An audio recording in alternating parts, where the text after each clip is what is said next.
Hello, Mary. Do you have a moment? Oh, hello. Should I still be calling you by your first name? I don't know if it's right for me to be calling you Mom just yet, you know? I think you're right. It's too soon for you to be calling me Mom. I'm not your mother. Yet, anyways. Oh, sorry to put you on the spot like that. Well, let's start over then, shall we? Hello, Hillary. Thanks for coming to meet me and my parents the other day. It was great to finally meet you. Yes, that's the thing. Don't mention it. So, what can I do for you today? I have a question for you, and I would appreciate an honest answer. You and my husband work at the same company, do you not? And furthermore, you recently started working in the same department together. Is that true? Yes, that's right. Actually, I heard from Andrew a while ago that his dad was working at the same company as me. But I was totally surprised when I walked into the room where you two were waiting, and who should I see but the person who just got transferred into my branch recently? It was a total surprise. Well, I suppose our family name is somewhat of a common one, so it doesn't surprise me one bit that you wouldn't suspect that we were related when you saw that we had the same last names. But that's not the issue I'm here to discuss today. The issue is your reproachful behavior towards my husband. What? I'm sorry, I don't understand. Did I do something that offended him?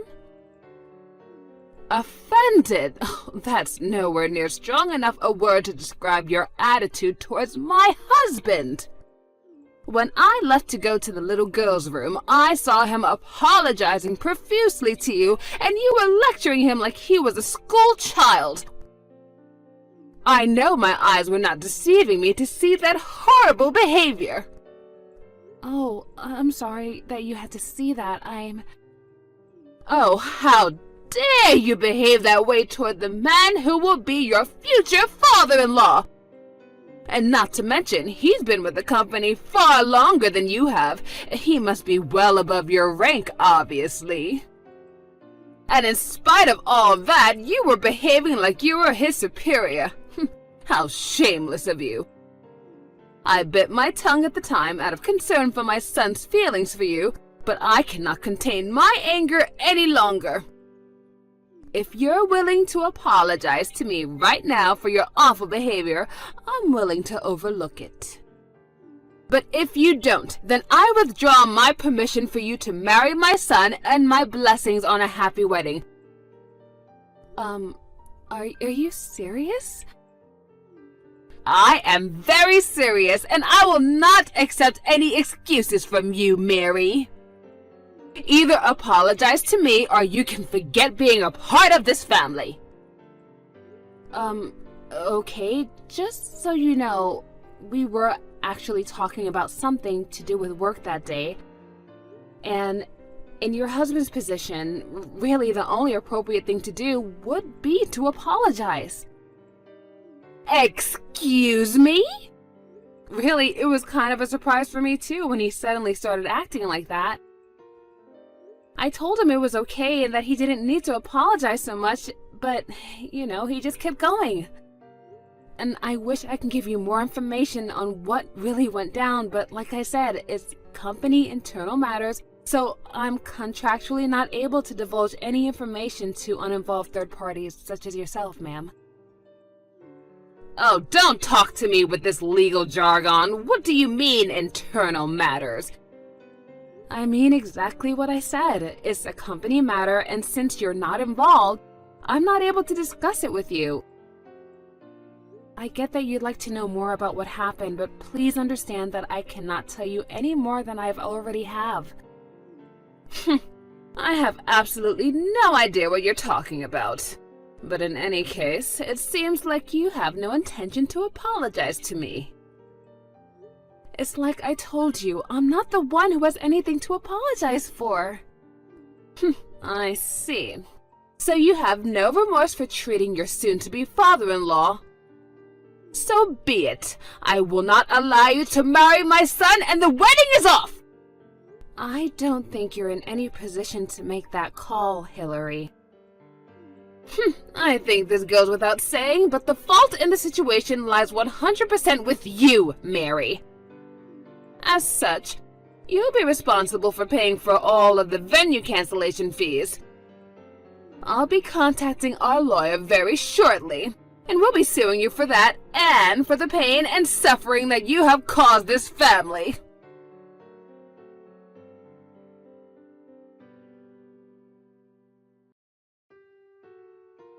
Andrew. Hey, Mary. What's up? This is bad. Really bad. Uh-oh. What happened? Your mom saw your dad apologizing to me at your house the other day. Oh, boy. She texted me about that just now. And she is really, really mad. Which, in all fairness, I don't really blame her, considering that she doesn't know the whole circumstances. But still, this is bad. She said that if I don't apologize to her for that she's gonna make us break off our engagement. Oh, you gotta be kidding me. I had literally just made an explicit promise not to tell anyone about what happened, so it's not like I can just up and spill the beans to her. Oh, why are my parents always doing things like this? They're inseparable to the point that I almost never see one without the other in the same room, and yet when trouble rears its ugly head, they take completely opposite approaches. It seems like you're pretty used to this kind of thing from them, huh? Sorry about that. I just felt the urge to vent. Anyway, for now, I'd like to see the texts Mom sent you, if you wouldn't mind. Is it okay if I head over to your place right now? Yeah, come on over. It's fine. Okay. I'll be there in just about an hour or so. Alright, I'll be waiting for you.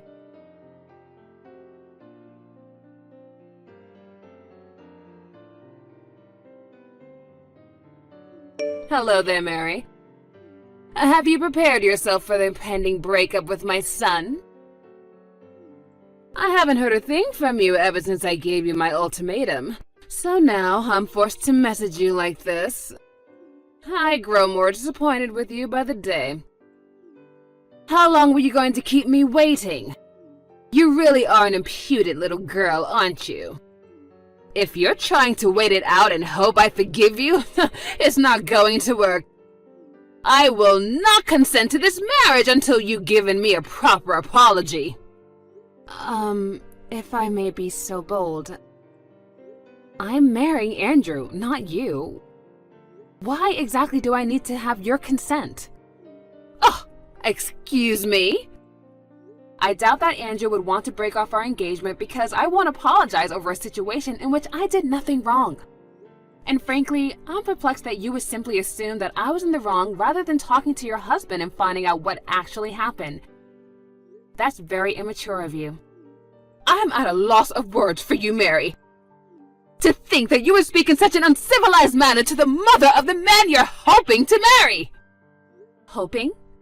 Yes, hoping! I haven't opened up my consent for you just yet, have I? Oh, I must have missed where we established that I even needed your consent. You little— stop interrupting me! I'm giving you the lecture that you deserve right now! Oh, right. By all means, go ahead. If a family were like a company, then the mother-in-law is like the superior and the daughter-in-law is the subordinate. And subordinates are supposed to listen to their superiors, correct? If you were to fuss and fret and whine over an order your superior at the company gave you, well, how do you think that would go? Obviously, no superior would stand for that sort of insubordination. You would be punished severely, and you would be demoted. Your pay would be cut, you'd be transferred, and your professional life would be finished. Surely even someone of your intellectual capacity could understand what I just explained. Yes, I understand perfectly. So I take this to mean that if someone at a real company actually was repeatedly insubordinate to their superior, then you'd have no issues with that subordinate receiving those type of punishments you laid out, correct? Exactly. Subordinates should know their place. A subordinate who does not and openly disrespects his superior should not go unpunished. Hillary, you are so smart, and I agree with you. All right, that settles it. Looks like your husband is getting transferred. What? Technically, the final call isn't mine to make, but you should probably operate under the assumption that it's going to happen, so I think you should start preparing accordingly to this. Wait, what nonsense are you talking about? You know, I'm sure you're about to become very busy. Since you're going to be moving soon, you should probably start looking for a new house or an apartment, as soon as you get the word of where he's being transferred to. Wait, Mary, what are you talking about? What are you rambling about right now? So, sorry, I gotta go. I have some stuff to do. I need to get back to work.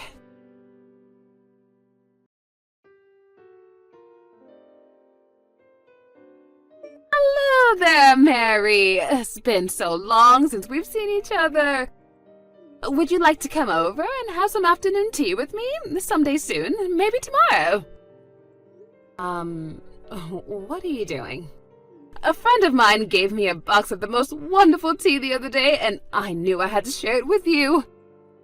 Oh, and I'm also going to pick up some cake from that new pastry shop downtown.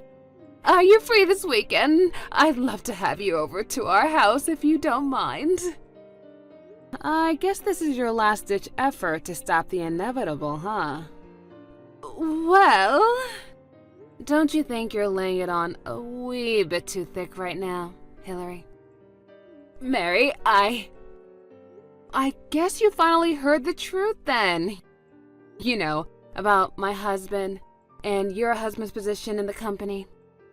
I heard everything. Come to find out, my husband is a complete useless employee who keeps getting sent around to different departments once he makes too much of a mess for them to deal with. And 3 months ago, he got sent to a new department to work under a young and upcoming leader in the company who happens to be you, Mary. He was frustrated and embarrassed that someone as young as you was placed above someone else who has been in the company as long as him. So he got desperate to prove himself and started working at a faster pace than ever before, which ended up causing a world of problems for your clients and other departments. And since you're his direct superior, you're the one who always had to clean up for his messes. Yeah, that just about covers it. So the reason he was apologizing that day when you came over to meet my parents and I was because he was so shocked to learn that his son's fiancée was none other than the boss he had been causing so much trouble for at the office. And he was desperate to keep you from finding out about what a total disaster his career has been. He was begging me not to tell you that I was his boss. And I had to stop him from getting on his knees and begging me, and that's probably why you thought that I was lecturing him. So you weren't lecturing my husband, you were just trying to get him to maintain his dignity. Oh, and by the way, I guess he was counting on Andrew taking his side and helping to convince me to help him out. He was all like, "You're a man too, son, aren't you? You must know what sort of position I'm in." But Andrew wasn't going for it at all. He just let out a huge sigh and walked out of the room. I see. So that's what happened. I've always been the type to have a pretty solid separation between my work life and my private life. And since our relationship at work would probably only serve to cause problems between us as a family, I didn't have any intentions of bossing him around outside of work. At first, anyway. Then I found out what your husband had been doing at the office ever since he found out I was marrying Andrew. He's been name-dropping me at the company and trying to get other people to give him credit for their work. Like threatening to get them fired if they didn't do as he demanded. He did. I received multiple complaints of that nature from multiple employees in my department. So I made a report of my own to my superior. And as a result, it's been decided that your husband is getting transferred to a branch in, well, the middle of nowhere. Oh no. Oh yes. And you know, you should be grateful, honestly. Most people who screwed up as bad as your husband actually would just get fired for everything they've done. And I bet the only reason he didn't was because the CEO took pity on him. He didn't want to just kick a man your husband's age on the curb with no future employment prospects. Mary, isn't there anything you can do about this? Sorry, Hillary, but the decision is already out of my hands. What's done is done. So no, I'm afraid sucking up to me now isn't going to get you anywhere. You'll either have to move out into Nowheresville with your husband, or make him go by himself while you stay here alone in your house. This can't be happening! I suppose there is a third option. You could always divorce him, but that's about all you have in terms of options when you really think about it. I can't do that! I haven't worked in years, and I can't get divorced at my age! Okay, well then you're just going to have to talk to your husband about this. What you do from here on out is an issue between the two of you that has nothing to do with me. Wait, I've got it! I know how we can make this all work out. Oh, really? Okay, let's hear it. I'll give you my permission to marry Andrew, and you can move in with us. And if you do that, then I'm sure that everything will work out, whether I divorce my husband or he moves away by himself. That is definitely not happening. Why not? Andrew has been pretty firm since day one that he did not want to move in with you at any point in the future. And I'm respecting my future husband's wishes. But... I'm sorry, Hillary, but I really don't see the point of continuing this conversation. I'm just going to keep repeating myself at this point. Mary, please! I'm signing off now.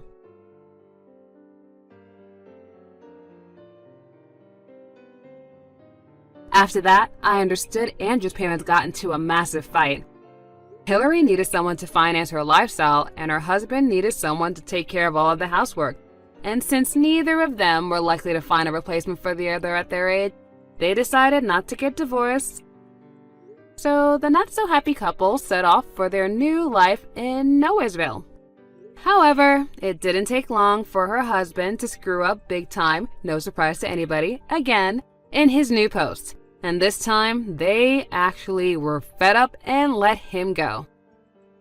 And this was apparently too much of a strain for their relationship to handle, so they are getting a divorce this time.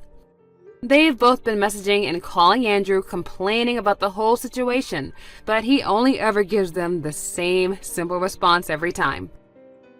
You're getting what you deserve. Andrew is finally fed up with them and wants to cut them out of our lives. So we're making preparations to move in secret so they won't know where to find us.